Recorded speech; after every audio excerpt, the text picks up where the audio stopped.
បើសួរខ្ញុំថាគ្រាន់តែចង់ហូបត្រីមិនក៏មិនកាន់លុយទៅផ្សារនៅផ្សារមានគេលក់មួយកណោមានទូចមានធំចង់បានប៉ុណ្ណាក៏បានត្រីអីក៏បានណាខ្ញុំក៏ចង់ប្រាប់ទៅអ្នកទាំងអស់គ្នាវិញដែរថាខ្ញុំវាអត់លុយបើមានលុយទៅផ្សារខ្ញុំមានមករក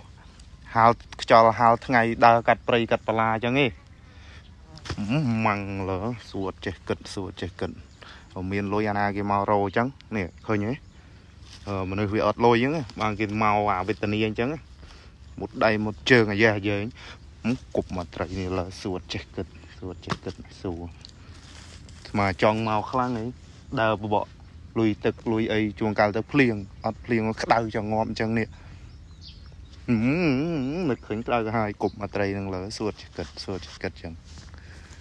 មានលុយគេទៅតែងដែរដោយសារអត់លុយគេមករកហីមិនចេះ